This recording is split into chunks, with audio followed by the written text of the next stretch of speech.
نحمد و نصلی علی رسول الکریم اما بعد فاعوذ باللہ من الشیطان الرجیم بسم اللہ الرحمن الرحیم۔ ہم قرآن مجید کی تفسیر کر رہے ہیں اور سورہ البقرہ کی آیت نمبر 253 پر ہیں اور تیسرے پارے کا آغاز ہے۔ انشاءاللہ ہم شروع کرتے ہیں۔ اعوذ باللہ من الشیطان الرجیم بسم اللہ الرحمن الرحیم۔ تلک الرسل فضلنا بعضهم على بعض منهم من كلم الله ورفع بعضهم درجات وآتينا عيسى ابن مريم البينات وأيدناه بروح القدس ولو شاء الله ما اقتتل الذين من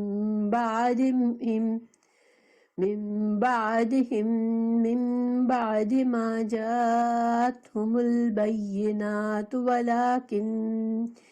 ولكن اختلفوا فمنهم من آمن ومنهم من كفر ولو شاء الله ما اقتتلوا ولكن الله يفعل ما يريد۔ ترجمہ ہے آیت کا۔ یہ رسول ہیں جن میں سے ہم نے بعض کو بعض پر فضیلت دی۔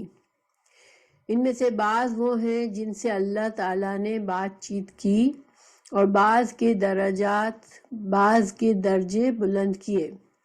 ہم نے عیسیٰ ابن مریم کو معجزات عطا فرمائے اور روح القدس سے ان کی تائید کی۔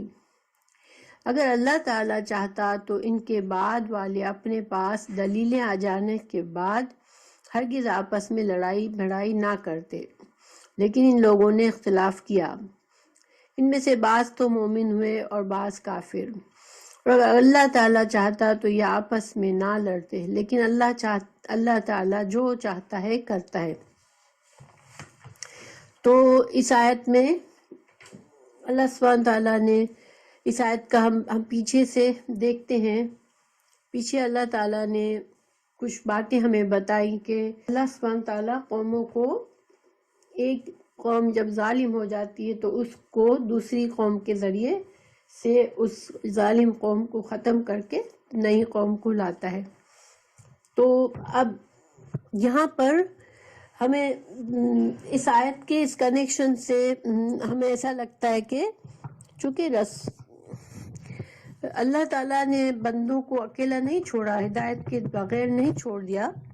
اللہ سبحانہ تعالیٰ نے ہمیں حضرت آدم علیہ السلام کو جب سے دنیا میں بھیجا، جب سے بتا دیا کہ رسول آئیں گے اللہ کے، اور تم جو بندے رسولوں کے پیغام کو قبول کریں گے اور اللہ سے جڑ جائیں گے تو وہ کامیاب ہوں گے، لیکن جو رسولوں کی بات نہیں مانیں گے، رسولوں کو جھٹلائیں گے، وہ جہنم میں جائیں گے، وہ اللہ کے بتائے ہوئے راستے پر نہیں چل سکیں گے۔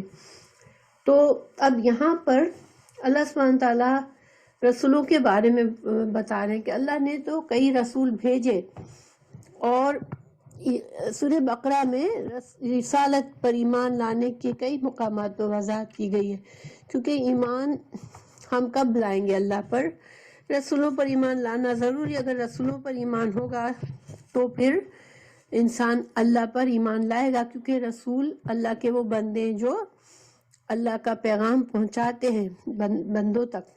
تو سورہ بقرہ کے میں جو ہے شروع میں ہی بتا دیا تھا اللہ سبحانہ تعالیٰ نے کہ مفلحین اور متقین جو کامیاب ہونے والے بندے وہ ہیں، وہ جو کہ آپ صلی اللہ علیہ وسلم پر جو نازل ہوا اس پر بھی ایمان لاتے ہیں، اور جو آپ سے پہلے کے انبیاء پر نازل ہوا اس پر بھی ایمان لاتے ہیں۔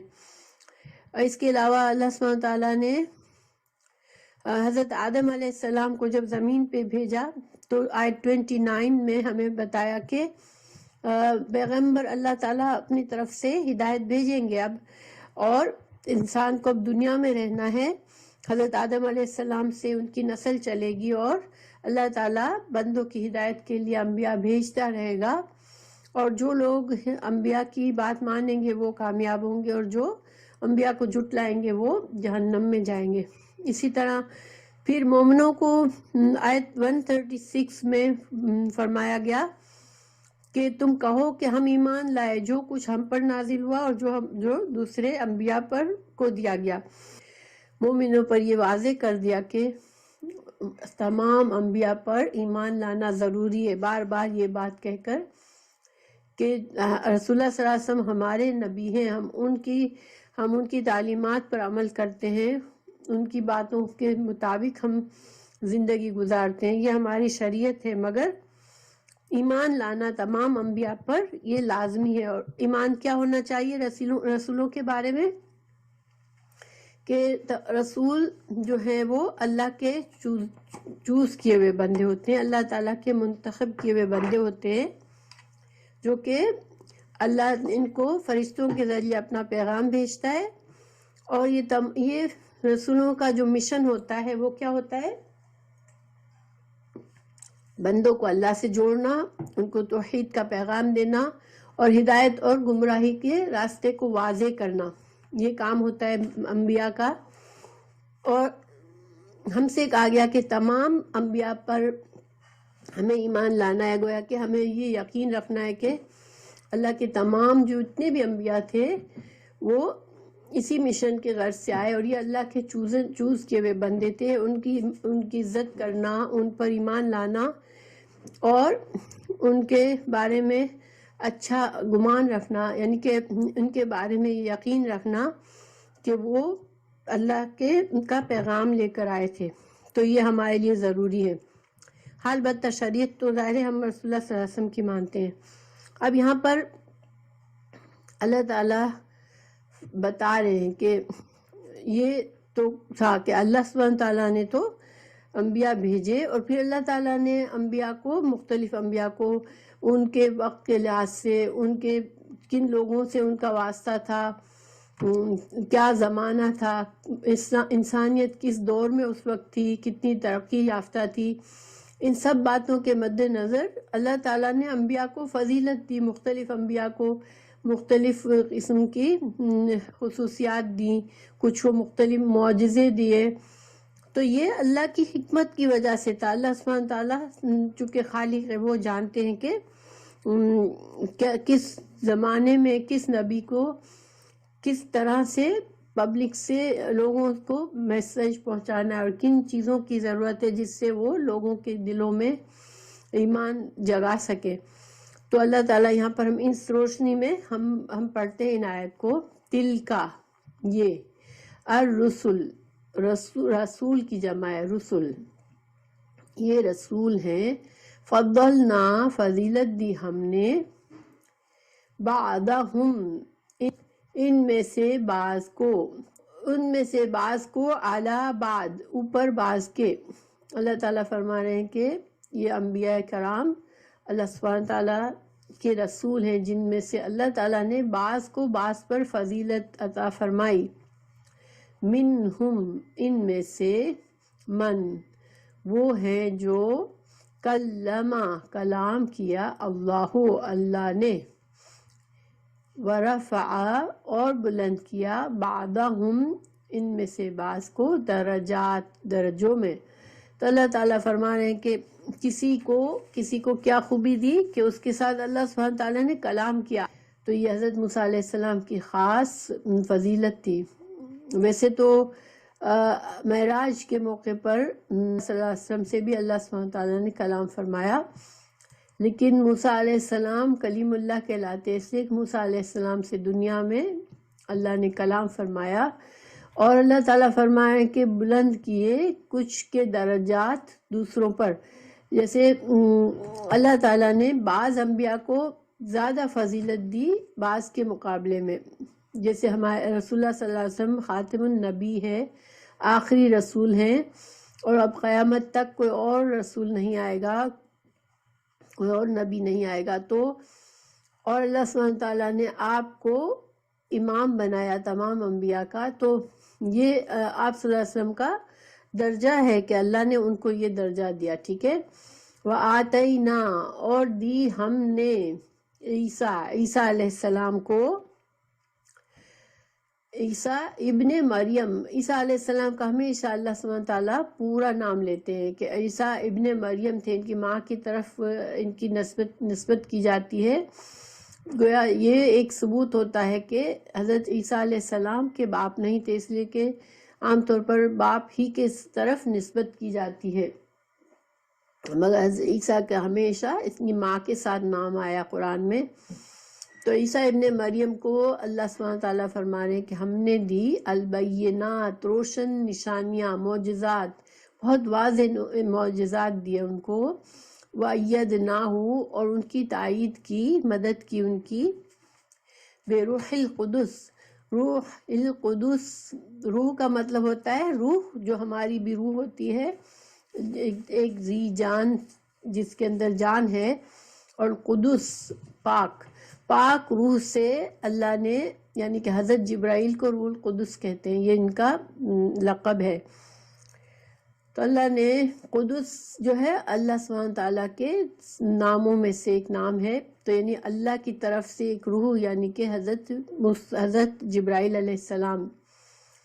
تو اللہ تعالیٰ نے حضرت عیسیٰ علیہ السلام کو کچھ ایسے معجزات دیے تھے کہ حضرت جبرائیل ان کی مدد کرتے تھے اس میں، اور ہم کو پتہ ہے کہ حضرت عیسیٰ علیہ السلام جو تھے وہ مردوں کو زندہ کرتے تھے، بیماروں کو صحیح کر دیتے تھے، ان کے معجزات جو تھے وہ بہت واضح قسم کے معجزات تھے کہ انسان مطلب یہ کہ انسان حیران رہ جائے کہ یہ تو واقعی میں انسانی کام نہیں ہے۔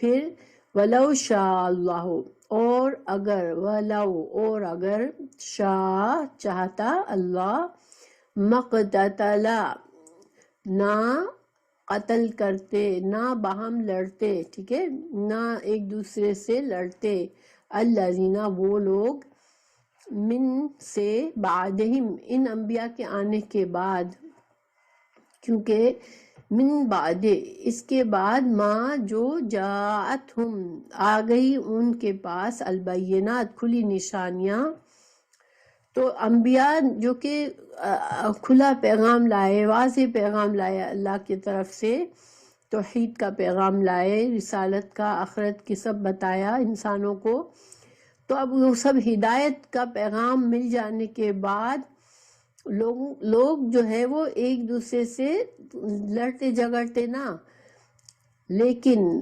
اصل حقیقت کیا ہوئی کہ انبیاء کے بعد بھی جب لوگ، جیسے ہر نبی کے بعد کچھ عرصے کے بعد لوگ گمراہ ہوئے اور انہوں نے اپنے نبی کو کی شان میں بہت غلو کیا، اور دوسرا جو بعد کے آنے والے نبی کو جھٹلایا، جیسے حضرت موسیٰ علیہ السلام کے ماننے والوں نے جب حضرت عیسیٰ علیہ السلام آئے تو ان کو نہیں مانا، ان کو نبی نہیں مانا، تو حالانکہ حضرت موسیٰ علیہ السلام کی تورات کے اندر بھی ہر کتاب میں اللہ نے آنے والے انبیاء کی پیشین گویاں بھی کی تھی، لیکن اور ان کو پتہ بھی چل جاتا تھا، واضح معجزات کے بعد حضرت عیسیٰ علیہ السلام کی پیدائش بھی معجزے کے طور پر ہوئی تھی، اور ان کو پتہ تھا، لیکن اس کے باوجود انہوں نے جھٹلایا اور اپنی بات پر اڑے رہے، اور پھر یہودی کہلائے، یہودی بن گئے۔ حضرت عیسیٰ علیہ السلام کے بعد جب رسول اللہ صلی اللہ علیہ وسلم آئے تو لوگوں کو چاہیے تھا کہ وہ اب رسول اللہ صلی اللہ علیہ وسلم کو نبی مان لیتے، اور چونکہ وہی میسیج وہ بھی لائے تھے، تمام انبیاء توحید کا میسیج لائے، ایک اللہ کا میسیج لائے، اور اللہ کے بتائے ہوئے طریقے پر چلنے کا میسیج لائے، ہدایت گمراہی کو واضح کرنے کے لیے آئے۔ تو ہونا تو یہ چاہیے تھا کہ ہر نبی کے بعد دوسری جب امت کے اندر کچھ، دیکھیں وقت کے ساتھ ساتھ انسان بھول جاتا ہے، صحیح تعلیمات سے ہٹ جاتا ہے، اور اللہ سبحانہ تعالیٰ نے قرآن اور حدیث کی تو حفاظت بھی فرمائی، لیکن پچھلی کتابیں بھی وقت کے ساتھ ساتھ ضائع کر دی گئی، تو پھر لوگ اصل دین کو بھول گئے۔ اللہ تعالیٰ نے اور انبیاء بھیج کے ان کو ریفریش کیا، اپنی تعلیمات کو نئے سرے سے لوگوں تک پہنچایا، لیکن ہونا تو یہ چاہیے تھا کہ لوگ مان لیتے، اور سارے شروع سے جو لوگ آتے چلے آ رہے ہیں سارے کے سارے لوگ مسلمان ہوتے، کیونکہ تمام انبیاء نے ایک طرح سے مسلمان ہونے کی ہی دعوت دی، کیونکہ اللہ مسلمان کا مطلب ہوتا ہے اللہ کا فرما بردار، اللہ کے آگے جھک جانے والا۔ تو جو بھی ہر نبی کی امت جب تک وہ اپنے نبی کے وقت میں اس کی فرما بردار تھی تو وہ مسلمان ہی تھی۔ تو اگر تو لوگ واقعی میں صحیح معنوں میں انبیاء پر ایمان لاتے، تمام انبیاء پر، تو کوئی بھی کافر کوئی کسی اور مذہب کا ہوتا ہی نہ، اور نہ جھگڑے ہوتے۔ لیکن اللہ سبحانہ تعالیٰ فرمائے کہ اگر اللہ چاہتا تو ایسا ہوتا۔ تو اب اللہ کا چاہنا کیا ہے؟ دیکھیں، اللہ سبحانہ تعالیٰ نے بندوں کو پیدا کیا، ایک اختیار دیا امتحان کے لیے، انبیاء کو بھیج کے ہدایت اور گمراہی کا راستہ واضح کیا، اور بندوں کو اختیار دے دیا کہ تم چاہو تو ہدایت کے راستے کو چوز کر لو یا تم اپنی مرضی سے بھٹک جاؤ، اور تم اگر ہدایت کا راستہ اختیار کرو گے تو تم کو جنت ملے گی، کامیابی ملے گی دنیا اور آخرت کی، اور جب تم گمراہی پر جاؤ گے تو تم برباد ہوگے، تم سزا پاؤ گے۔ تو یہ اللہ کی مشیت تھی، اللہ کا چاہنا تھا، اور یہ حکمت کی بنا پر تھا۔ دیکھیں، انسان کو دنیا میں امتحان ہی کے لیے پیدا کیا گیا ہے، تاکہ اس امتحان سے پاس ہونے والوں کو اللہ تعالیٰ ایک اچھا اجر دے، جنت جیسی زندگی دے اس کو۔ تو اللہ کے یہ نہیں ہے کہ اللہ چاہتا تھا کہ لوگ گمراہ ہو جائے، ٹھیک ہے۔ اس آیت سے اگر ہم لفظی ترجمہ دیکھیں تو ایسا لگتا ہے کہ اگر اللہ چاہتا تو پھر یہ گمراہ ہو کر ایک دوسرے سے لڑتے نا، لیکن اصل میں اللہ کا چاہنا کہ کیا ہے کہ ایک تو اللہ کی مشیت اور حکمت ہے، ٹھیک ہے، اور ایک ہے اللہ کی رضا۔ اللہ کی رضا اور اللہ کی خوشی کس چیز میں ہے؟ کہ تمام لوگ ہدایت کے راستے پر چلے۔ اسی لیے تو اللہ تعالیٰ نے انبیاء بھیجے، اللہ تعالیٰ نے اتنے واضح طور پر اللہ تعالیٰ نے اپنی کتابیں بھیجی کہ لوگ ہدایت پا جائیں۔ تو اللہ کی رضا تو یہی ہے، ٹھیک ہے۔ اب ایک ہے اللہ کی حکمت اور مشیت، وہ کیا ہے کہ اللہ نے کسی کو زبردستی کسی کے دل میں ایمان نہیں ڈالا، بس واضح کر دیا انبیاء کے ذریعے، کتابوں کے ذریعے حق کو واضح کر دیا۔ اس کے بعد لوگوں کو ان کے اختیار پر چھوڑ دیا کہ اب وہ جو چاہے کرے۔ یہ اللہ کی مشیت اور حکمت ہے۔ تو یہاں پر اسی کی بات کی جا رہی ہے کہ اگر اللہ چاہتا تو بائی فورس سب کو مسلمان ہی کر دیتا۔ یہ جو مشیت رکھی، جو حکمت رکھی اور اختیار ہی نہ دیتے، جیسے دیکھیں جانوروں کو کوئی اختیار نہیں ہے کہ وہ ہدایت چوز کرے یا گمراہی چوز کرے، ہم انسانوں کو ہے۔ تو اللہ چاہتا تو یہ اختیار نہ دیتا، بس ہر انسان کو بس نیکی بنا دیتا۔ جیسے فرشتے ہیں، فرشتوں کے پاس اختیار نہیں ہے کہ وہ نیک بنے یا بد بنے، بس ان کی فطرت میں صرف نیکی ہی ہے، صرف اللہ کی فرما برداری ہے۔ تو اللہ چاہتا تو بندوں کو بھی ایسا کر دیتا، مگر یہ اللہ کی حکمت اور مشیت کے خلاف تھا۔ اللہ کی حکمت یہ تھی کہ لوگوں کو اللہ سبحانہ تعالیٰ موقع دے، اپنی طرف سے ہدایت چوز کرنے کا موقع دے۔ تو اب یہاں پر اللہ سبحانہ تعالیٰ فرما رہے ہیں کہ ان میں سے کچھ لوگوں نے انبیاء کی بات مانی اور ایک نبی کے بعد دوسرے نبی پر ایمان لائے اور مسلمان ہو گئے، لیکن بہت سے اکثریت نے کیا کیا کہ نہیں مانے۔ اور پھر اللہ تعالیٰ فرما رہے وَلَوْ، اور اگر چاہتا اللہ، شاء اللہ، مقتتلوا، نہ یہ باہم لڑتے، ولیکن لیکن اللہ یفعل، چاہتا کرتا ہے، ما یرید، جو وہ چاہتا ہے۔ تو اللہ کا چاہنا یہاں پر کیا ہے کہ اللہ کی مشیت اور حکمت ہے کہ اللہ نے اختیار دیا ہے بندے کو۔ تو اس آیت سے ہمیں کچھ باتیں پتہ چلتی ہیں، وہ یہ کہ انبیاء کے اندر فضیلت میں فرق ہے۔ بعض انبیاء کو اللہ نے کچھ فضیلت دی ہے، بعض کو ایک دوسرے پر درجات میں بھی فرق ہے، لیکن ہم لوگوں کو رسول اللہ صلی اللہ علیہ وسلم نے کیا فرمایا؟ ایک حدیث ہے، لا تخیرونی من بین الانبیاء، تم مجھے انبیاء کے درمیان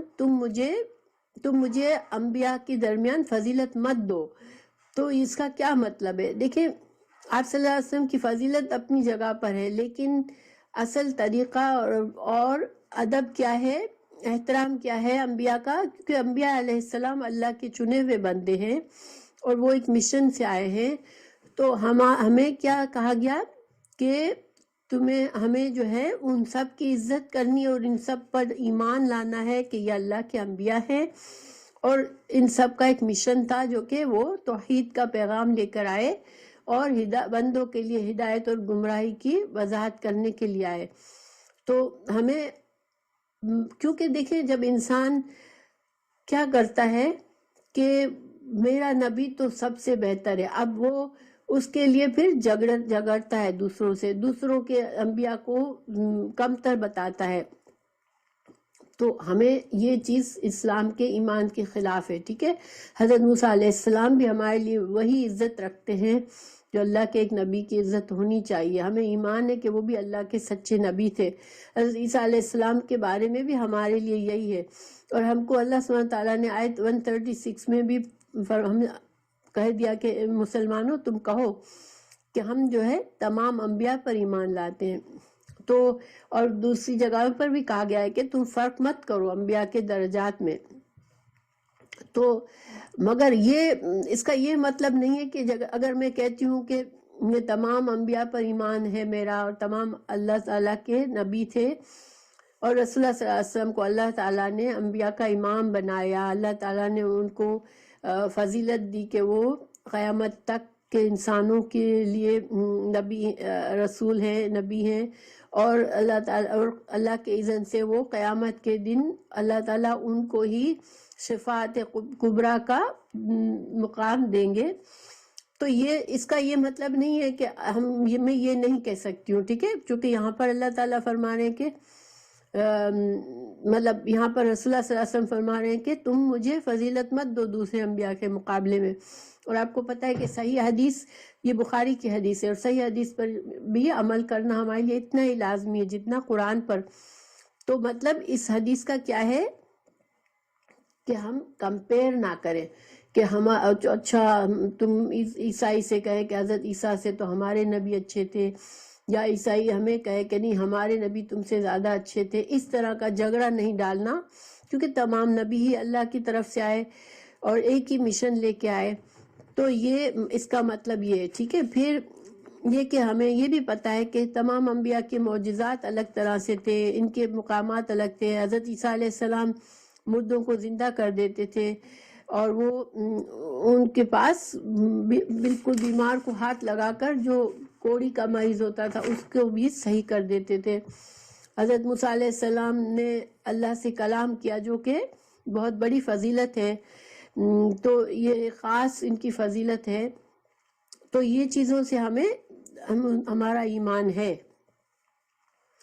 لیکن اس کو جھگڑے کا مقصد، لیکن لوگ کیا کرتے ہیں، اصل مقصد کیا ہوتا ہے؟ دیکھیں جب انسان اپنے امام کے نام پر، اپنے نبی کے نام پر دوسروں سے لڑتا ہے تو اصل مقصد یہ نہیں ہوتا کہ وہ نبی کی شان میں ان کو اتنی محبت ہے اپنی نبی سے. اس کا اصل مقصد یہ ہوتا ہے کہ اپنی بڑائی ہوتی ہے کہ ہم تو فضیلت والے لوگ ہیں کیونکہ ہمارے نبی سب سے فضیلت والے تھے. ٹھیک ہے، یہ مقصد سے سوچنا یہ غلط ہے کہ ہماری فضیلت بہت زیادہ ہے، کہ ہم تو بھائی ہمارے نبی بڑے تھے، ہمارے نبی کی فضیلت بڑی تھی. کیونکہ پھر یہ تعصب آ جاتا ہے اور اس سے پھر جھگڑے اور فساد ہوتے ہیں. اور اسی طرح دیکھیں تنگ نظری اور تعصب کا ہی نتیجہ ہے کہ مسلمانوں کو اب ایک ہی رسول کو مانتے ہیں تو پھر اب جھگڑے کس لیے کرتے ہیں؟ اپنے اپنے امام کے لیے جھگڑے کرتے ہیں، اپنے اپنے پیر مرشد جس کو بھی فالو کرتے ہیں اس کو فضیلت دے کر اپنے آپ کو، ان کی نسبت کی وجہ سے اپنے آپ کو دوسروں سے بہتر سمجھتے ہیں اور اس پر جھگڑے کرتے ہیں. تو یہ طریقہ غلط ہے. ٹھیک ہے، حضرت داؤد علیہ السلام کو اللہ نے زبور دی تو یہ بھی اللہ نے ان کی فضیلت بیان فرمائی ہے کہ ہم نے وَلَقَدْ فَضَّلْنَا بَعْضَ النَّبِيِّينَ عَلَى بَعْضٍ وَآتَيْنَا دَاوُودَ زَبُورًا. یہ آیت جو ہے یہ سورہ بنی اسرائیل کی آیت ہے. تو سورہ بنی اسرائیل میں حضرت داؤد کی فضیلت کیا بیان فرمائی اللہ نے کہ ان کو اللہ نے زبور دی تھی. تو بہرحال اصل خلاصہ کیا ہوا پھر اس آیت کا کہ پچھلی قومیں جو ہے وہ تعصب اور بڑائی کے ظاہر کرنے میں اپنے اپنے نبی کو بڑا مانا اور ان کی شان میں افراط اور تفرید کی. ان کو کسی نبی کو بہت زیادہ، افراد کا مطلب کیا ہوتا ہے؟ بہت بڑا کر دینا، کہ ان کے اپنے رتبے سے بھی کہیں زیادہ بڑا کر دینا. جیسے حضرت عیسیٰ علیہ السلام کو انہوں نے اللہ کے درجہ دے دیا، اللہ کے بیٹے کا درجہ دے دیا. اور تفرید کیا ہے کہ کسی نبی کو مانا ہی نہیں، ان کی اپنی حیثیت سے ہی گرا دیا. جیسے کہ یہودی بنے، انہوں نے حضرت عیسیٰ علیہ السلام کو نبی ماننے ہی سے انکار کر دیا، تو انہوں نے تفرید کر دی. تو قوموں کے یہ افراط اور تفریط اور غلو کرنا، اس سے نتیجہ خراب ہوتا ہے، آپس میں لڑائیاں جھگڑے ہوتے ہیں، اختلافات ہوتے ہیں. تو اللہ سبحانہ تعالیٰ امت مسلمہ کو بھی آج اکٹھا کرے ایک پیغام پر، اس لیے کہ وہ اپنے امام کے لیے جھگڑے میں پڑ جاتے ہیں کہ ہمارا امام بہتر ہے، ہم بہتر ہیں. تو یہ جو ہے صرف اپنی رائے اور تعصب سے انسان کرتا ہے، اور اللہ تعالیٰ نے یہ حکم نہیں دیا ہے. اور پھر دوسرا یہ کہ اللہ سبحانہ تعالیٰ زبردستی کسی کو مسلمان نہیں بناتا. تو انبیاء کا آنے کا مقصد یہی ہے کہ انسان ان کی بات مان کر ان کے ہدایت کے راستے پر چلے، مگر وہ انسان کو اختیار ہے، اللہ نہیں کسی پر زبردستی کرتا. تو اللہ سبحانہ تعالیٰ نے جو فرمایا کہ اگر اللہ چاہتا تو یہ نہ جھگڑتے، تو اس کو میں نے آپ کو کیا ایکسپلین کیا کہ ایک تو اللہ کی حکمت اور مشیت ہے، جس کی بنا پر اللہ نے بندوں کو اختیار دیا ہے، چاہے گمراہ بنے چاہے نیک بنے. لیکن ایک اللہ کی رضا ہے، اور اللہ کی رضا یہ ہے کہ تمام بندے ہدایت کا راستے پر چلے. اسی وجہ سے اللہ نے انبیاء بھیجے. تو اللہ چاہتا تو پھر اللہ سب کو صرف ایک صلاحیت ہی نہ دیتے، اختیار ہی نہ دیتے. یہ مطلب ہے اس آیت کا. ٹھیک ہے. پھر جو ہے اللہ سبحانہ تعالیٰ جو ہے وہ، یہ اسلام کا طریقہ نہیں ہے کہ کسی کو زبردستی اختیار، کوئی بھی انسان کا اختیار چھین لیا جائے. نہیں، یہ اب اس کی مرضی ہے، وہ اپنی مرضی سے اگر اپنے لیے برا چاہتا ہے تو پھر وہ اس کا اپنا برا ہے، وہ اپنے آپ کو تباہ کر رہا ہے. پھر نبی صلی اللہ علیہ وسلم کو بھی ایک طرح سے تسلی دی گئی ہے اس آیت میں کہ لوگوں کی ہدایت اور گمراہی کے بارے میں آپ کی ذمہ داری صرف اتنی ہے کہ آپ کو پہنچانا ہے. آپ لوگوں کے زبردستی کسی کو مسلمان نہیں بنا سکتے، کیونکہ آپ صلی اللہ علیہ وسلم کو بہت دکھ پہنچتا تھا جب لوگ اللہ کے پیغام کو ٹھکراتے تھے. تو ایک طرح سے یہ بات کہہ کر کہ اللہ اگر چاہتا تو سب کو مسلمان کر دیتا، مگر اللہ کی یہ رضا نہیں تھی. اللہ کی رضا یہ تھی کہ اللہ موقع دے لوگوں کو. تو انبیاء کو اس کے بارے میں رسول اللہ صلی اللہ علیہ وسلم کو تسلی ہے کہ آپ جو ہیں وہ آپ بس حد سے زیادہ پریشان اور دکھ نہ کریں اس بات پر، کیونکہ آپ کا کام صرف پہنچانا ہے. ہدایت دینا اللہ کے ذمہ ہے، دلوں کو پھیرنا اللہ کے ہاتھ میں ہے. تو اب ایک اور وجہ بھی ہوتی ہے، لوگ کیوں اپنے انبیاء کی شان میں غلو کرتے ہیں، اس کو بڑھاتے ہیں. اصل میں ان کو یہ ہوتا ہے کہ یہ اگر ہم ان کو بہت عزت دیں گے تو یہ ہماری سفارش کریں گے اور ہمیں آخرت میں عذاب سے بچا لیں گے. ٹھیک ہے. یہ ایک اور یہ بھی گمراہی کا ایک اور وجہ کیا ہوتی ہے. ایک تو دنیا میں اپنی شان اور بڑائی ظاہر کرنی ہوتی ہے رسولوں کی شان میں غلو کر کے، اور ایک مقصد یہ ہوتا ہے کہ ان کو یہ ہوتا ہے دنیا میں جو چاہے کر لو، چونکہ ہم نے اس نبی کا دامن پکڑ لیا ہے تو اب جو ہے کیونکہ ہم اس کی تعریف اتنی زیادہ کرتے ہیں، ہم ان کی اتنا زیادہ شان بڑھاتے ہیں، تو یہ ہم کو اللہ سے زبردستی بچا لیں گے، اللہ کے آگے ضد کر کے ہمیں بچا لیں گے. دیکھیں بہت سے لوگوں کو یہ بھی ہوتا ہے کہ ہمارے پیر تو نعوذ باللہ کہ وہ تو جنت میں جانے سے انکار کر دیں گے کہ جب تک وہ کہیں گے اللہ سے، اللہ میرے پیروکاروں کو تم پہلے جنت میں ڈال، جب میں جنت میں داخل ہوں گا. تو پھر اللہ تعالیٰ مجبور ہو کے سب کو بخش دیں گے. لیکن اللہ کے آگے کوئی ایسی ضد نہیں کر سکتا. نہ اللہ تعالیٰ نے شفاعت جو ہے وہ اللہ کی مرضی کے بغیر کوئی نہیں کر سکتا. یہ ہمیں آئندہ آیتوں میں اللہ تعالیٰ اس کو واضح فرما دیں گے. تو بہرحال یہ ایک اور مقصد ہوتا ہے انسان کا کہ ان کو یہ دل میں ہوتا ہے کہ وہ ہماری سفارش کر لیں گے اگر ہم ان کے شان میں اتنا غلو کریں گے.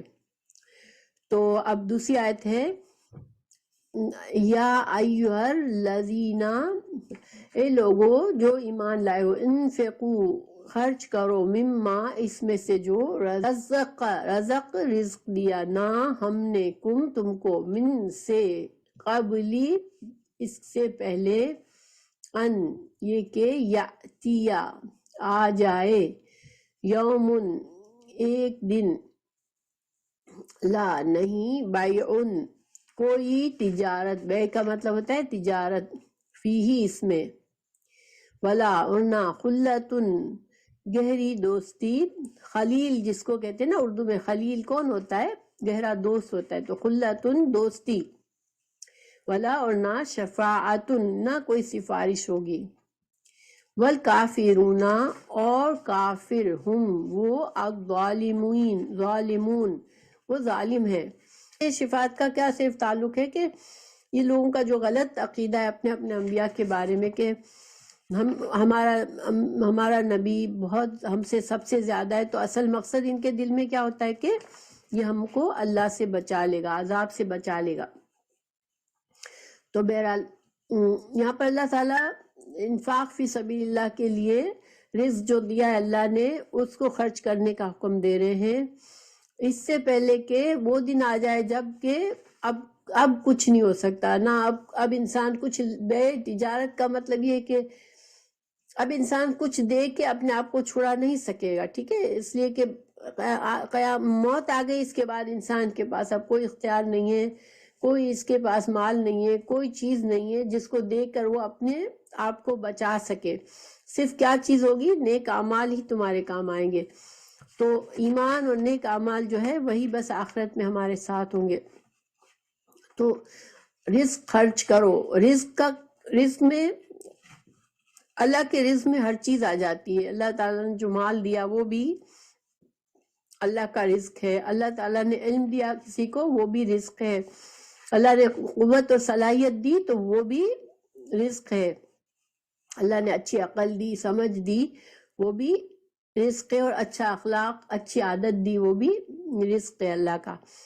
تو انسان اللہ کے دیے ہوئے ہر رزق سے دوسروں کو فائدہ پہنچائے، یہ انفاق ہے. ٹھیک ہے، اب یہاں انفاق کے بارے میں علماء نے کہا کہ اس کا مطلب زکوٰۃ دینا ہے، پھر اللہ کی راہ میں جہاد کرنا ہے، یا فرض اور نفل خرچ کرنا ہے، کسی بھی طرح کا مال خرچ کرنا اس میں شامل ہے. اور رزق کا زیادہ وائڈ، جو زیادہ وسیع معنی کیا ہے کہ تمام چیزیں جو اللہ نے ہمیں دیے، جو دنیا میں ہمیں فائدہ جن سے پہنچتا ہے، مال، علم، قوت، صلاحیتیں، اولاد، عقل، اچھا اخلاق، ان سب کے ذریعے تم جو ہے وہ ان سب کے ذریعے دوسروں کو فائدہ پہنچاؤ اللہ کی رضا کے لیے. ٹھیک ہے، نیت کیا ہونی چاہیے کہ اللہ ہم سے راضی ہوگا، کیونکہ اللہ نے ہمیں یہ چیزیں دی ہے، یہ اس دیا ہے، تو ہم اس کے ذریعے اللہ کی مخلوق کو بھی فائدہ پہنچائیں. جس دن کوئی تجارت نہیں کا مطلب یہی ہوا کہ اس دن انسان اپنے آپ کو عذاب سے، اگر اس نے دنیا میں کچھ کام نیکیاں نہیں لے کر گیا، ایمان کے ساتھ نہیں رخصت ہوا، تو اب آخرت میں اس کے پاس کوئی چیز نہیں ہوگی جس کے ذریعے وہ اپنے آپ کو بچا سکے. کوئی شفاعت، کوئی تجارت، کوئی بھی ذریعہ نہیں ہے. ٹھیک ہے، اور شفاعت یہاں پر اللہ تعالیٰ فرمان ہے کہ کوئی شفاعت نہیں ہے. تو دیکھیں جو ہے، اور کوئی گہری دوستی نہیں ہے. تو یہاں پر ایک گرامر کا پوائنٹ ہے. اللہ تعالیٰ نے فرمایا لا خلتن، ٹھیک ہے، لا خلتن، لا شفاعتن، اور لا بیعن. ہر چیز میں دیکھیں آخری حرف عین کو یہاں پر تنوین ہے، یہاں پر تا پر تنوین ہے، اور یہاں پر تا پر تنوین ہے. عربی زبان کا قانون ہے کہ لا، لفظ لا کے بعد جو لفظ آتا ہے، لا کا مطلب ہوتا ہے نہیں، ٹھیک ہے، نفی کر دیتا ہے لا.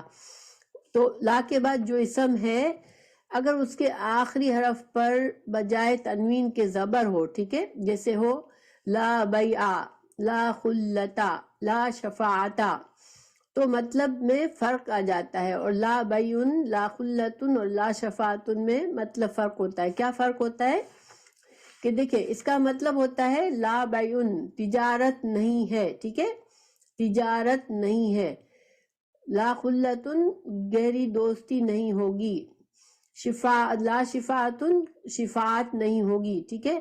اب ایک ہوتا ہے لا بیع، تو کسی قسم کی بھی تجارت، کوئی تجارت نہیں ہوگی، مکمل نفی، ٹھیک ہے۔ لا خلتا، مکمل نفی کے کوئی دوستی نہیں ہوگی، لا شفاعتا، مکمل نفی کے آخرت میں کوئی بھی سفارش ہے ہی نہیں، کوئی شفاعت ہے ہی نہیں، یہ فرق ہوتا ہے، ٹھیک ہے۔ تو اللہ تعالیٰ کا یہ فضل اور کرم ہے، اللہ تعالیٰ نے یہاں پر مکمل نفی نہیں کی، تو اس سے ہمیں کیا فائدہ ملا کہ قرآن اور حدیث میں مومنوں کے لیے شفاعت کے بارے میں کہا گیا ہے کہ شفاعت ہوگی، ٹھیک ہے، مومنوں سے پیار محبت ہوگا دل میں، اور مومنوں کو اپنا نیک اعمال سے فائدہ ہوگا، تو شفاعت مومنوں کے لیے شفاعت ہوگی۔ اگر لا شفاعتا فرما دیتا ہے اللہ تعالیٰ یہاں، تو پھر مکمل نفی ہو جاتی، ٹھیک ہے۔ تو ہمیں قرآن اور حدیث سے دلائل ملتے ہیں کہ مومنوں کے لیے سفارش ہوگی، اللہ سبحانہ تعالیٰ یہ شفاعت کون کرے گا؟ یہ شفاعت انبیاء بھی کریں گے، ہمارے پیارے رسول صلی اللہ علیہ وسلم کو شفاعت قبریٰ کا درجہ دیا جائے گا، اور وہ ہے قیامت کے دن، جب اتنا لمبا دن ہوگا، 50,000 سال کا دن، اور اس میں لوگ اتنے بے حال ہوں گے کہ وہ انبیاء کے پاس جائیں گے، حضرت آدم علیہ السلام کے پاس جائیں گے کہ آپ اللہ سے سفارش کریں کہ اللہ تعالیٰ اب ہمارا حساب کتاب کریں، کیونکہ یہ دن کی سختی ہم سے برداشت نہیں ہو رہی۔ مگر آدم علیہ السلام کہیں گے میں خود بھی، مجھ سے بھی دنیا میں مجھ سے غلطی ہوئی، اور میں بھی ڈرتا ہوں اللہ سے، میں شفاعت نہیں کر سکتا۔ تو اسی طرح تمام انبیاء منع کر دیں گے، مگر رسول اللہ صلی اللہ علیہ وسلم شفاعت کریں گے اس دن، اور آپ صلی اللہ علیہ وسلم اللہ کے ہم اٹھیں گے اور سجدے میں جائیں گے، اللہ کے حمد و ثنا کریں گے، پھر اللہ سبحانہ تعالیٰ جب تک چاہیں گے وہ سجدے میں رہیں گے، پھر اللہ تعالیٰ ان سے فرمائے گا کہ اٹھو، اور آپ کی بات سنی جائے گی، تو پھر رسول اللہ صلی اللہ علیہ وسلم شفاعت کریں گے انسانوں کے لیے کہ اللہ تعالیٰ حساب کتاب شروع کرے، قیامت کا دن کی اب یہ سختی اور یہ انتظار جو تھا وہ قابل برداشت ہو جائے گا لوگوں کے لیے، تو اس کو شفاعت قبریٰ کہتے ہیں۔ لیکن اس کے علاوہ بھی رسول اللہ صلی اللہ علیہ وسلم کی شفاعت بہت سو کو نصیب ہوگی، انشاءاللہ اللہ تعالیٰ ہمیں بھی ان میں شامل کرے، مگر وہ کسی کافر کے لیے نہیں ہوگی، مومنوں کے لیے ہوگی، ٹھیک ہے۔ اور اسی طرح دوسرے انبیاء بھی شفاعت کا حق رکھیں گے، اور نیک اور صالح لوگوں کو، شہید جو دنیا میں شہید کی موت مرتا ہے، اس کو اللہ تعالیٰ شفاعت کا درجہ دیں گے، وہ بھی شفاعت کریں گے، اور فرشتے بھی کریں گے، لیکن کس کے لیے کریں گے اور کتنی کریں گے یہ اللہ سبحانہ تعالیٰ کی اذن سے ہوگا۔ یہ نہیں کہ اللہ نہیں چاہتا اور کوئی انسان اٹھ کے اللہ سے جگڑنے لگے کہ نہیں اللہ میری شفاعت تو قبول فرما اور اس بندے کو چھوڑ دے، ایسا نہیں ہوگا، ٹھیک ہے۔ یہ شفاعت ایک اعجاز ہے انبیاء کے لیے، صالحین کے لیے، شہداء کے لیے، کہ اللہ تعالیٰ ان کو ایک عزت دے گا، کہ ان کو موقع دے گا کہ وہ کسی بندے کے لیے شفاعت کرے۔ لیکن اس کا یہ مطلب نہیں ہے کہ اللہ تعالیٰ کو پسند نہیں ہے کوئی بندہ اتنا نافرمان بندے کے لیے کوئی اٹھ کے سفارش کرے، ایسا کچھ نہیں ہوگا، صرف مومنوں کے لیے سفارش ہوگی، اور اس حد تک اونلی جتنی اللہ اجازت دیں گے ہمیں۔ اگلی آیت سورہ آیت الکرسی، اگلی آیت ہے، اس میں اللہ تعالیٰ نے فرما دیا کہ، اور قرآن کی دوسری آیت سے بھی، کہ وَلَا يَشْفَعُونَ إِلَّا لِمَنِ ارْتَضَىٰ وَهُمْ مِنْ خَشْيَتِهِمْ مُشْفِقُونَ، کے انبیاء کرام بھی، یعنی شفاعت کا جن کو اللہ تعالیٰ موقع دے گا وہ بھی اللہ سے ڈر رہے ہوں گے، اور وہ صرف اتنی کریں گے سفارش جتنی اللہ تعالیٰ جس کے لیے اجازت دیں گے، ٹھیک ہے۔ یہ امپورٹنٹ پوائنٹ ہے۔ یہ انسان دیکھیں بگڑتا کیوں ہے، انسان سوچتا ہے میں جو چاہوں کر لوں، لیکن میں نے اس پیر کا، اس امام کا، اس نبی کا دامن پکڑ لیا ہے، اس کی شان میں خوب بڑھ بڑھ کے باتیں کر رہا ہوں، تو اب تو میری سفارش پکی ہے۔ تو انسان یہ گمان نہ کرے، یہ سفارش جو ہے وہ اللہ کی مرضی سے ہوگی، اور اللہ تعالیٰ نے چلیے اپنے مومن بندوں کے علاوہ، فرما بردار بندوں کے علاوہ پسند نہیں کرے گا کہ کسی کے لیے سفارش کی جائے۔ تو یہ اب سفارش کا سوال جو ہے آپ اس کی روشنی میں جواب دیجیے گا کہ قیامت کے دن شفاعت کس کے لیے ہوگی اور کون کرے گا، اور شفاعت کے بارے میں صحیح سوچ کیا ہے، ٹھیک ہے؟ سوال وہی ہے، لیکن جواب آپ کو اس آیت سے انشاءاللہ ملے گا، اور اگلی آیت سے بھی تھوڑا ملے گا۔ پھر اگلی آیت جو ہے وہ آیت الکرسی ہے۔ اللہ لا الہ، اللہ تعالی نہیں کوئی الہ الا مگر ہوا وہ، الحی القیوم، اللہ تعالی الحی ہے۔ حی کیا ہوتا ہے؟ ہا یا اس کا روٹ ورڈ ہے، اس کا مطلب ہوتا ہے زندہ، حیات ہم کہتے ہیں نا، حیات زندگی، اسی سے بنا ہے، ٹھیک ہے؟ تو زندہ، یہ اللہ سبحانہ تعالیٰ کی صفت مشبہ ہے۔ صفت مشبہ ایسی ہوتی ہے جو کہ ہمیشہ، اس کا مطلب اس میں ہمیش کی ہوتی ہے۔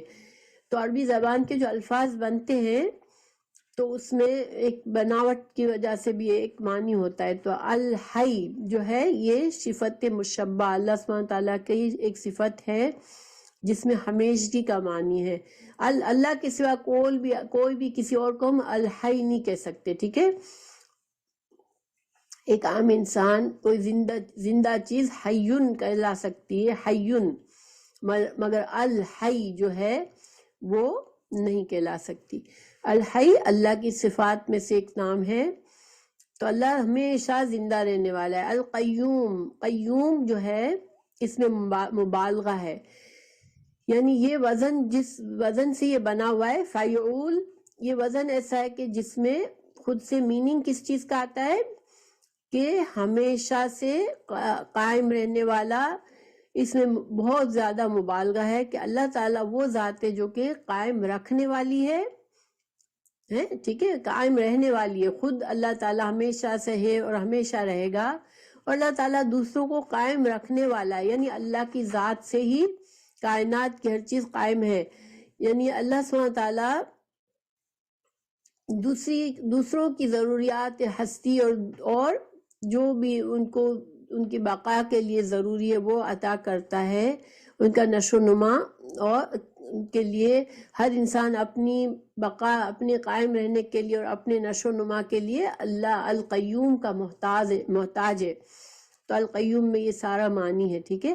اللہ لا الہ الا ہو الحی القیوم، لا نہیں، تاخذو نہیں اس کو پکڑتی، اخذا سے ہے، تاخذو ہو کا کیا معنی ہوتا ہے؟ ہو ضمیر ہے اس کو، اور یہ ضمیر کہیں نہ کہیں اشارہ کر رہی ہوتی ہے پیچھے، تو یہ ضمیر کہاں اشارہ کر رہی ہے؟ اللہ کی ذات کی طرف، کہ اللہ سبحانہ تعالیٰ کو کوئی ذات، کوئی چیز نہیں پکڑ سکتی، یعنی نہیں پکڑ سکتی۔ کیا چیز نہیں پکڑ سکتی؟ سنتن کہتے ہیں اونگ آ جانا، غنودگی طاری ہو جانا۔ دیکھیں جب ہم بعض اوقات اتنے تھکے ہوئے ہوتے ہیں کہ ہمیں ایک دم سے جیسے ہوش نہیں رہتا اور ہمارے اوپر غنودگی طاری ہو جاتی ہے، تو اس کو کیا کہتے ہیں؟ سنتن۔ ولا، اور نہ نومن، نوم کہتے ہیں سو جانا، نیند، ٹھیک ہے؟ تو اللہ کو نہ نیند آتی ہے نہ اونگ آتی ہے۔ لہو، اس کے لیے ہے، ماں جو فی السماوات آسمانوں میں ہے، وما فی الارض زمین جو زمین میں ہے۔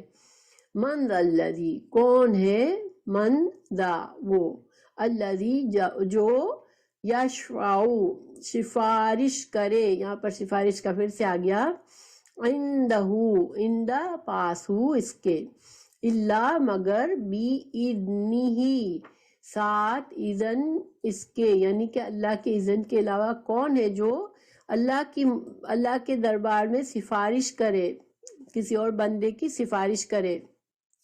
یعلم، وہ جانتا ہے، ماں جو، بینا درمیان، ایدیہم ان کے دو ہاتھوں کے درمیان. اچھا پیچھے میں نے کہا تھا کہ لا بیعن لا شفاعتن، تو یہ کافروں کے لیے حکم تھا، ٹھیک ہے. کافروں کے لیے کوئی سفارش نہیں ہوگی اور کافروں کے لیے کوئی دوستی نہیں ہوگی، کسی کے دل میں ہمدردی نہیں ہوگی، دوستی نہیں ہوگی. وہ حکم ایمان والوں کے لیے نہیں تھا. ایمان والوں کے لیے شفاعت ہے، مگر اتنی جتنی اللہ کا اذن ہو. وہ کرے گا جس کو اللہ اجازت دے گا، ٹھیک ہے. تو اللہ تعالیٰ جانتا ہے جو بین ایدیہم، جو ان کے دونوں ہاتھوں کے درمیان ہے، وما خلفہم، جو ان کے پیچھے ہے. اب یہ چاہے انسان سمجھ لیں چاہے فرشتے سمجھ لیں، لیکن جو بھی پاسٹ میں ہے، جو بھی ہمارے سامنے ہے، جو بھی آنے والا ہے، ہر چیز کا علم اللہ کو ہے، ٹھیک ہے. اور ولا اور نہ، یحیطو احاطہ کرنا ہے، اسی لفظ سے بنا ہے حایاتا، نہیں احاطہ کر سکتے بشیء ساتھ کسی چیز کے، من سے علم ہی، اس کے علم سے، الا مگر بما ساتھ اس کے جو شاء وہ چاہے. اللہ کا علم کامل ہے، ہر چیز پر ہر چیز کو گھیرے ہوئے ہے. باقی جو انسان ہے وہ ان کو صرف اتنا علم ہوتا ہے جو کہ اللہ تعالیٰ کے اذن سے جن کو علم ملا تھا. ان انبیاء کا علم بھی اسی حد تک ہے جتنا اللہ نے ان کو دیا. فرشتوں کا علم بھی اتنا ہی ہے جتنا ان کو اللہ نے دیا. یہ جب ہم حضرت آدم علیہ السلام کا واقعہ ہم نے پڑھا تو فرشتوں نے کیا کہا تھا؟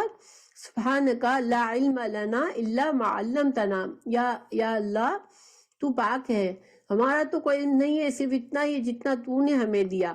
تو یہ ہمارے پاس دلیل بھی ہے کہ ایون فرشتے بھی صرف اتنا علم رکھتے ہیں جتنا اللہ نے ان کو دیا. اللہ کا علم کامل ہے، ہر چیز پر احاطہ کیے ہوئے ہے. وسع وسیع ہے، کرسی یہو اس کی کرسی، السماوات آسمانوں میں، والارض اور زمین میں، ولا یعودہ اور نہیں تھکاتی اس کو، حفظہما ان دونوں کی حفاظت. اور اللہ کی کرسی کیا ہے؟ تو اس کے بارے میں مختلف لوگوں نے مختلف رائے بتائی کہ یہ اللہ سبحانہ تعالیٰ کے پیر رکھنے کی جگہ ہے. جیسے جب انسان ایک چیئر پہ بیٹھتا ہے تو اس کے پیر جہاں پر رکھے ہوئے ہوتے ہیں کسی سٹینڈ پر، وہ ہے. کسی نے کہا یہ کرسی ہے. بہرحال صحیح عقیدہ یہ ہے کہ اللہ سبحانہ تعالیٰ کی کرسی ہے. اب کیسی ہے یہ اللہ جانتا ہے، اللہ کا علم ہے. لیکن اللہ کا عرش بھی ہے اور اللہ کی کرسی بھی ہے، مگر اس کی کیفیت اللہ ہی جانتا ہے. اللہ نے ہمیں جتنا بتا دیا ہم اللہ کی صفات کو اسی طرح لیتے ہیں کہ اللہ نے بتایا کہ اللہ کی کرسی ہے، تو پھر اللہ کی کرسی اب کیسی ہے، اس کی کیا شکل ہے، اس کی کیا مقصد ہے، یہ اللہ جانتا ہے. لیکن اس کی وسعت اللہ تعالیٰ فرما رہے ہیں کہ اتنی ہے کہ آسمانوں اور زمین کے اوپر چھائی ہوئی ہے، ٹھیک ہے. ولا یعودہ اور نہیں تھکاتی اس کو، حفظہما ان دونوں کی یہ تثنیہ ہے، یعنی زمین اور آسمان کا تمام نظام چلانے میں اللہ سبحانہ تعالیٰ تھک نہیں جاتے. اللہ کو یہ چیزیں تھکاتی نہیں ہے، اللہ کو کوئی چیز نہیں تھکا سکتی. وہوا اور وہ العلی اور وہ بلند ہے. علی یہ صفت ہے اللہ سبحانہ تعالیٰ کی، عالی شان ہے اللہ تعالیٰ. بزرگ ہونے کے معنی میں بھی ہے اس کا، اور یہ اللہ کے اسماء الحسنی میں سے ایک نام ہے. اور بلند مرتبہ اللہ کا جو ہے وہ رفیع القدر ہے، یعنی بلند مرتبہ ہے. اور یہ وہ ذات جو اس سے کہیں برتر ہے، جو کہ وصف بیان کرنے والوں کا وصف بلکہ عالم و قائم بھی اس کی احاطہ کر سکے. یعنی اللہ کی ذات اتنی اعلیٰ ہے کہ انسان اگر اللہ کی تعریف، اللہ کے وصف بیان کرنا چاہے تو نہیں کر سکتا، وہ اس سے برتر اور بالا ہے. اب یہ آیت الکرسی ہے، اور یہ آیت الکرسی کی بڑی فضیلت آئی ہے. یہ جو ہے وہ احادیث سے ہمیں پتہ چلتا ہے کہ یہ قرآن کی سب سے بڑی، سب سے عظیم آیت ہے، ٹھیک ہے. اور اس کو پڑھنے والا، رات کے وقت پڑھنے والا، شیطان کے تحفظ شیطان سے بچا رہتا ہے، یعنی کہ اگر انسان سونے سے پہلے پڑھ لے تو پھر شیطان اس کے اوپر اثر نہیں کرتا، اور ہر فرض نماز کے بعد اس کے پڑھنے کی بڑی فضیلت ہے، انسان کے لیے جنت میں داخلے کا سبب بن جاتا ہے اگر انسان ہر فرض نماز کے بعد یہ آیت الکرسی پڑھے۔ اس آیت میں اللہ کی صفات جلال، اس کی علو یعنی کہ بلندی شان، اور اس کی قدرت اور اس کی عظمت جو ہے وہ بیان کی گئی ہے، اور اس کے بارے میں ہے کہ اللہ کا اسم اعظم اس میں ہے، ٹھیک ہے، اللہ لا الہ الا هو الحی القیوم، اتنے ٹکڑے کے اندر اللہ کا اسم اعظم ہے۔ اور ایک حدیث میں ترمذی میں ہے کہ یہ الف لام میم اللہ لا الہ الا هو الحی القیوم یہ آیت میں، اور اللہ لا الہ الا هو الحی القیوم یہ اس آیت میں، ان دونوں آیت میں اللہ کا اسم عظیم ہے۔ تو اسم اعظم کی صفت کے حوالے سے انسان جب دعا کرتا ہے تو اس کی دعا قبول ہوتی ہے۔ ویسے تو اللہ کی صفات کے ہم حوالہ دے کے اللہ سے اپنی صفات کے وسیلے سے دعا مانگنا یہ قبولیت کا ذریعہ ہوتا ہے، جیسے اللہ تو رحیم ہے، تو رحم فرما، اللہ تو غفور ہے، تو ہمیں بخش دے، اس طرح سے اللہ کی صفات کو استعمال کر کے ہم دعا مانگتے ہیں تو اس سے دعا قبول ہوتی ہے۔ اس کی حدیث میں نے اس وقت نہیں بتائی تھی، ابھی میں بتا دیتی ہوں۔ ابو امامہ رضی اللہ عنہ روایت کرتے ہیں کہ میں نے رسول اللہ صلی اللہ علیہ وسلم کو فرماتے ہوئے سنا، جو شخص ہر نماز کے بعد یعنی ہر فرض نماز کے بعد آیت الکرسی پڑھے تو اس کو بہشت میں داخل ہونے سے سوائے موت کے کوئی چیز نہیں روکتی۔ یہ نسائی میں ہے یہ حدیث، اور ابن حبان میں ہے، اور طبرانی کی معجم الکبیر میں ہے۔ وہ ہمیشہ سے زندہ ہے اور زندہ رہے گا اور کبھی نہیں مرے گا، وہ قائم بنفس ہے اور تمام مخلوق سے بے نیاز ہے، اور تمام موجودات کو اسی نے پیدا کیا ہے، اسی نے انہیں باقی بھی رکھا ہے، اور اپنے وجود اور بقا کے لیے انہیں جن چیزوں کی ضرورت ہے، یعنی مخلوق کو جن چیزوں کی بھی ضرورت ہے، اللہ ہی انہیں وہ چیزیں دیتا ہے۔ نہ اللہ کو اونگ آتی ہے نہ نیند آتی ہے۔ دوسری جگہ پر قرآن میں فرمایا سورہ مریم میں کہ ان کل من فی السماوات والارض الا آتی الرحمن عبدا، کہ آسمان اور زمین کی تمام مخلوقات اللہ کے بندے ہیں، سورہ مریم 93۔ تو اللہ تعالیٰ کی اجازت کے بغیر کوئی بھی شفاعت نہیں کرے گا، یہ ہمیں یہاں پر دلیل ملتی ہے، ٹھیک ہے، کہ چاہے وہ انبیاء ہوں، چاہے فرشتے ہوں، چاہے کوئی نیک لوگ ہوں، شہید ہو، صالح ہو، مگر اللہ ہی کی اجازت سے سفارش کر سکیں گے۔ جیسے کہ صفات قبریٰ کے بارے میں نے بتایا، رسول اللہ صلی اللہ علیہ وسلم نے فرمایا کہ میں عرش کے نیچے آؤں گا اور سجدے میں گر جاؤں گا تو اللہ مجھے اسی حال میں چھوڑ دے گا جتنی دیر چاہے گا، پھر مجھ سے کہے گا کہ اپنا سر اٹھاؤ اور کہو، سنا جائے گا، اور شفاعت کرو، قبول کی جائے گی۔ یہ بخاری کی لمبی حدیث ہے، مگر اس میں اس کا یہ ٹکڑا ہے۔ جیسے میں نے پہلے بتایا کہ تمام انبیاء منع کر دیں گے کہ نہیں، میں ڈرتا ہوں، میں نہیں سفارش کر سکتا، اور آپ صلی اللہ علیہ وسلم کریں گے۔ تو اچھا، اور یہ شفاعت جو ہے، جو اس میں کہا گیا کہ شفاعت ہوگی، وہ اہل ایمان کے لیے ہوگی، اہل توحید کے، اللہ کو ایک جس نے مانا ہوگا، اب وہ گنہگار ہے تو اس کو امید ہے اس کی کسی خوبی کی وجہ سے اللہ تعالیٰ اس کے لیے شفاعت کا درجہ دے دے اور وہ بچ جائے۔ ابو ہریرہ رضی اللہ عنہ نے پوچھا، ایک حدیث ہے کہ حضرت ابو ہریرہ نے پوچھا کہ کون خوش بخت ہے جس کو آپ کی شفاعت نصیب ہوگی، تو آپ نے فرمایا کہ لا الہ الا اللہ پورے خلوص و قلب کے ساتھ جس نے کہا ہوگا اس کو شفاعت نصیب ہوگی۔ یہ بخاری کی ہے۔ تو اب اس کا یہ مطلب نہیں ہے کہ زندگی میں ایک بار کلمہ پڑھ لیا بس تو شفاعت ملے گی، چاہے کچھ بھی نہیں کیا، کیونکہ کلمہ کو صحیح اخلاص سے پڑھنے کا مطلب یہ ہے کہ انسان اللہ کا اقرار کرتا ہے زبان سے، دل سے اور اپنے عمل سے۔ گویا کہ جب انسان اپنے عمل سے پورا ایمان لاتا ہے اللہ پر تو پھر اللہ کا فرما بردار بھی ہوتا ہے وہ، ٹھیک ہے۔ اب یہ نہیں کہ بس دھیان کہیں اور ہے اور بس انسان کہے میں کلمہ پڑھ لیتا ہوں ایک بار تو میں جہنم سے بچ جاؤں گا، انسان کو اس میں پورے اخلاص نیت کی ضرورت ہے اور پورے عمل کی کوشش کی ضرورت ہے. پھر ہر طرح کے شرک سے بچنا ہے. اور انسان جب اپنے نفس کی ہر طرح سے اپنے نفس پر چلتا ہے، اپنی خواہش پر چلتا ہے، تو وہ بھی ایک شرک ہے، کیونکہ اپنے نفس کی عبادت کر رہا ہوتا ہے وہ. تو انسان کو شرک سے بچنا ہے، ہر طرح کے شرک سے بچنا ہے، تو شفاعت ملے گی. اور علم بھی جو ہے اللہ سبحانہ تعالیٰ کو تمام اس میں ہمیں پتہ چلتا ہے کہ تمام مخلوقات کے ماضی، حاضر اور مستقبل کا علم جو ہے وہ اللہ کو ہے. ٹھیک ہے. اور فرشتوں، ایک جگہ قرآن میں بتایا کہ فرشتوں نے کہا ہم بغیر آپ کے رب کے حکم کے اتر نہیں سکتے، ہمارے آگے پیچھے اور ان کے درمیان کی کل چیزیں اس کی ملکیت ہیں، اور آپ کا پروردگار بھولنے والا نہیں ہے. سورہ مریم 64 میں ہے یہ. اور دوسری جگہ فرشتوں نے فرمایا سورہ بقرہ 32 میں کہ لا علم لنا الا ما علمتنا، اے اللہ تیری ذات پاک ہے اور بے عیب ہے، ہمارے پاس کوئی علم نہیں سوائے اس علم کے جو تو نے دیا. تو یہ اللہ کے علم کی، اللہ کا ہی علم کامل ہے صرف. تو اللہ تعالیٰ ہی حفاظت فرماتا ہے تمام مخلوقات اور موجودات کی. ٹھیک ہے. اور اللہ سے چھپی ہوئی کوئی چیز نہیں ہے. تو انشاءاللہ یہ سورہ، یہ جو ہے آیت الکرسی، اس کو یاد کرنا چاہیے. رات کو سونے سے پہلے پڑھنا ضروری ہے، پڑھنے کی عادت ڈالیں، ہر نماز کے بعد پڑھنے کی عادت ڈالیں.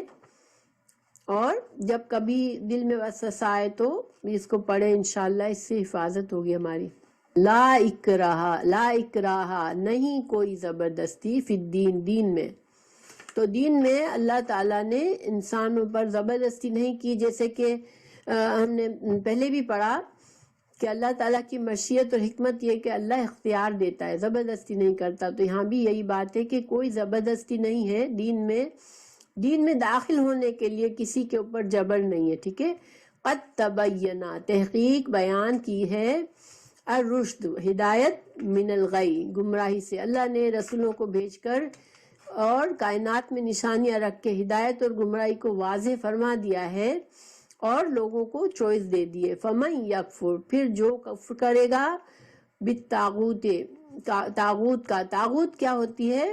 ہر سرکش چیز. اس میں شیطان بھی آ جاتا ہے، اللہ کا سخت نافرمان اور حدوں کو توڑنے والا، اور خود کو بے نیاز، یعنی اللہ کی فرما برداری سے بے نیاز سمجھنے والا، اور جو اپنے آپ کو اس بڑا سمجھتا ہے کہ میں قابل ہوں، میری عبادت کی جائے. یہ سب طاغوت ہے. شیطان، تمام سرکس اور نافرمان فورسیں جو ہوتی ہیں، قوتیں ہوتی ہیں، وہ سب طاغوت ہے. ٹھیک ہے. جس نے طاغوت سے انکار کیا، یعنی کہ جس نے ہر اس چیز کا انکار کیا جو اللہ کی نافرمانی میں شامل ہوتی ہے، جو اللہ سے انسان کو اللہ سے دور کرتی ہے، وہ اور جو ایمان لائے باللہ، اللہ پر، فقد استمسکا، فقد تو تحقیق، استمسکا اس نے تھام لیا، پکڑ لیا مضبوطی سے. استمسکا مطلب ہوتا ہے مضبوطی سے تھام لینا، بالعروتی، ایک کڑے کو، الوثقا، مضبوط کڑے کو پکڑ لیا. دیکھیں انسان کو کبھی گرنے کا یا ڈر لگتا ہے، کوئی چیز پکڑ لیتا ہے تو اپنے آپ کو سیکیور کر لیتا ہے. ٹھیک ہے. تو اسی طرح انسان گمراہی میں پڑنے کا انسان کو ڈر ہوتا ہے جب تک کہ وہ اللہ کو مضبوطی سے نہ تھام لے، اللہ کے دین کو. اور یہ جو مضبوط کڑا کیا ہے؟ اللہ کا قرآن ہے، اللہ کے رسول صلی اللہ علیہ وسلم کی تعلیمات ہے. اگر جب تک ہم ان کو مضبوط نہیں تھامتے تو انسان جو ہے وہ خطرے میں ہوتا ہے. اور اگر ہم اللہ کے نافرمانی کے ہر کام کو دور کر دیں، جو بھی چیز ہمیں اللہ سے دور کرنے والی ہو، اس کو ہم ہٹا دیں اپنے آپ سے، اور ہر طاغوت سے بچے، جو سرکش نافرمان لوگوں سے بچے، تو پھر ہم نے کیا کیا؟ اللہ کو پکڑ لیا، اللہ کی ہدایت کو پکڑ لیا، قرآن اور حدیث کو تھام لیا. تو پھر کیا ہوا؟ لا انفصام، نہیں ٹوٹنا، لہا اس کے لیے. واللہ، اور اللہ تعالیٰ، سمیع العلیم ہے، اللہ تعالیٰ سننے اور جاننے والا ہے. تو مسلمان بننے کے لیے کسی پر زبردستی نہیں. ہاں البتہ ایک بار انسان کلمہ پڑھ لیتا ہے تو پھر اس کو وہ اسلام کے دائرے میں خود کو داخل کرتا ہے ولنگلی، تو پھر اس کے اوپر پابندی کی جائے گی کہ وہ اسلام کے طریقے پر چلے۔ اگر حکومت ہے مسلمانوں کی تو وہ اس کو نماز کے لیے اور اسلامی طریقے پر چلنے کے لیے فورس کرتی ہے، وہ زبردستی نہیں ہے، ٹھیک ہے، کیونکہ اسلامی حکومت کا مقصد یہ ہوتا ہے کہ لوگوں کو ہدایت کے راستے پر چلائے۔ اور ماں باپ بچوں پر زبردستی کرتے ہیں کبھی نماز کے لیے یہ تو وہ زبردستی نہیں ہے، ٹھیک ہے، کیونکہ وہ ایک مسلمان کو اسلام کے طریقے پر چلنے کے لیے اگر کوئی بڑا زبردستی کرتا ہے اور اس کو لاتا ہے اس راستے پر، تو اس کا یہ مطلب نہیں ہے کہ اللہ نے تو کہہ دیا کہ زبردستی نہیں دین میں۔ یہاں پر مقصد یہ ہے کہ اللہ نے جب رسولوں کو بھیج کر ہدایت اور گمراہی کو واضح فرما دیا، اب انسان کی چوائس ہے، وہ مسلمان اللہ کو مان لے یا اللہ کو چھوڑ کر دوسروں کو پکڑ لے۔ اگر اللہ کو مان لے گا تو وہ اپنے آپ کو اللہ کا فرما بردار بنا لے گا، تو پھر وہ بچ جائے گا، جیسے کہ ایک مضبوط سہارا اس نے پکڑ لیا۔ تو مسلمان ایسے کبھی نہیں ہو سکتا کہ، اور ہمارے پاس یہ تاریخ گواہ ہے کہ جب بھی مسلمان جنگ کرتے تھے، جہاد کرتے تھے اور کامیاب ہوتے تھے تو وہاں کے لوگوں کو چوائس دیتے تھے کہ تم اپنے مذہب پہ رہنا چاہتے ہو تو پھر تم کو جزیہ دینا پڑے گا، کیونکہ اللہ تعالیٰ نے ایک ٹیکس مقرر کیا ہے نان مسلمز کو مسلمان حکومت میں رہنے کے لیے۔ پھر مسلمان حکومت ان کو بھی تحفظ ان کے شہریوں کی طرح دیتی ہے، جیسے وہ دوسرے مسلمان شہریوں کو تحفظ دیتی ہے۔ لیکن یہ کہ اگر وہ خود سے مسلمان ہونا چاہتے ہیں، ان کو تبلیغ کی جاتی ہے، ان کو انکریج کیا جانا، یہ اجازت ہے، لیکن زبردستی کسی کو اسلام میں نہیں داخل کیا جاتا۔ اللہ تعالیٰ ولی ہے، اللہ تعالیٰ ولی ہے، یعنی ولی کا مطلب ہوتا ہے مددگار، کارساز، ساتھی، حمایتی۔ تو اللہ سبحانہ تعالیٰ معبود کا معنی میں بھی آتا ہے ولی، تو اللہ مسلمانوں کا ولی ہے، اللہ تعالیٰ کارساز ہے، مددگار ہے، الذین ان لوگوں کا جو ایمان لائے، یخرجہم اللہ ان کو نکالتا ہے، من الظلمات اندھیروں سے، اللہ تعالیٰ مسلمانوں کو اندھیروں سے، گمراہی کے اندھیروں سے نکالتا ہے۔ اور ظلمات ہمیشہ جمع ہوتی ہے، اس لیے کہ گمراہی کے کئی راستے ہیں، الن نور، اور نور ایک ہی ہوتا ہے ہمیشہ، کیونکہ ہدایت کا راستہ صرف ایک ہی ہے۔ تو جب انسان اخلاص سے مسلمان ہوتا ہے تو اللہ سبحانہ تعالیٰ اس کی حفاظت بھی فرماتا ہے، اور اس کی کمی کوتاہی اس سے کبھی ہو جاتی ہے، اللہ تعالیٰ اس کو ہدایت بھی دے دیتا ہے کہ وہ جمع رہے، وہ ہدایت اس کو ملتی ہے۔ لیکن جو ہدایت نہیں چاہتا اس کو زبردستی اللہ ہدایت نہیں دیتا، لیکن جو ہدایت کا خواہش مند ہے مگر اپنے نفس کی کمزوری سے کچھ غلط کرتا ہے تو اللہ تعالیٰ اس کی مدد کرتا ہے۔ اور الذین، اور جو لوگ کفروا جنہوں نے کفر کیا، اولیاءہم ان کے دوست، الطاغوت طاغوت ہے، تو جن لوگوں نے کفر کیا ان کے دوست شیطان ہیں، یہاں پر شیاطین شیطان ہو جائے گا، ٹھیک ہے، یخرجونہم وہ نکالے جاتے ہیں، ان کو وہ نکالتے ہیں، اگر وہ خود سے مسلمان ہونا چاہتے ہیں ان کو تبلیغ کی جاتی ہے، ان کو انکریج کیا جانا، یہ اجازت ہے، لیکن زبردستی کسی کو اسلام میں نہیں داخل کیا جاتا۔ اللہ تعالیٰ ولی ہے، اللہ تعالیٰ ولی ہے، یعنی ولی کا مطلب ہوتا ہے مددگار، کارساز، ساتھی، حمایتی۔ تو اللہ سبحانہ تعالیٰ معبود کا معنی میں بھی آتا ہے ولی، تو اللہ مسلمانوں کا ولی ہے، اللہ تعالیٰ کارساز ہے، مددگار ہے، الذین ان لوگوں کا جو ایمان لائے، یخرجہم اللہ ان کو نکالتا ہے، من الظلمات اندھیروں سے، اللہ تعالیٰ مسلمانوں کو اندھیروں سے، گمراہی کے اندھیروں سے نکالتا ہے۔ اور ظلمات ہمیشہ جمع ہوتی ہے، اس لیے کہ گمراہی کے کئی راستے ہیں، الن نور، اور نور ایک ہی ہوتا ہے ہمیشہ، کیونکہ ہدایت کا راستہ صرف ایک ہی ہے۔ تو جب انسان اخلاص سے مسلمان ہوتا ہے تو اللہ سبحانہ تعالیٰ اس کی حفاظت بھی فرماتا ہے، اور اس کی کمی کوتاہی اس سے کبھی ہو جاتی ہے، اللہ تعالیٰ اس کو ہدایت بھی دے دیتا ہے کہ وہ جمع رہے، وہ ہدایت اس کو ملتی ہے، لیکن جو ہدایت نہیں چاہتا اس کو زبردستی اللہ ہدایت نہیں دیتا، لیکن جو ہدایت کا خواہش مند ہے مگر اپنے نفس کی کمزوری سے کچھ غلط کرتا ہے تو اللہ تعالیٰ اس کی مدد کرتا ہے۔ اور والذین، اور جو لوگ کفروا، جنہوں نے کفر کیا، اولیاءہم، ان کے دوست الطاغوت، طاغوت ہے.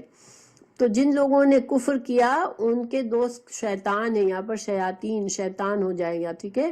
یخرجونہم، وہ نکالے جاتے ہیں ان کو، وہ نکالتے ہیں ان کو، من النور، نور سے یعنی ہدایت سے، الی الظلمات، اندھیروں کی طرف. جو انسان شیطانی کاموں میں دلچسپی لیتا ہے، اللہ کے نافرمانی کے کاموں میں محبت رکھتا ہے، تو پھر شیطان اس پر حاوی آ جاتا ہے اور اس کو ہدایت سے دور لے جاتا ہے اور اس کو گمراہی میں لے جاتا ہے. اولئک اصحاب النار، اور جب ایسا ہوتا ہے تو پھر یہ سب کیا ہوتا ہے کہ وہ لوگ جہنم کے ساتھی بن جاتے ہیں، جہنم والے بن جاتے ہیں. ہم فیہا، وہ اس میں خالدون، ہمیشہ رہیں گے. تو اس آیت کا خلاصہ یہ ہے کہ اللہ تعالیٰ جو ہے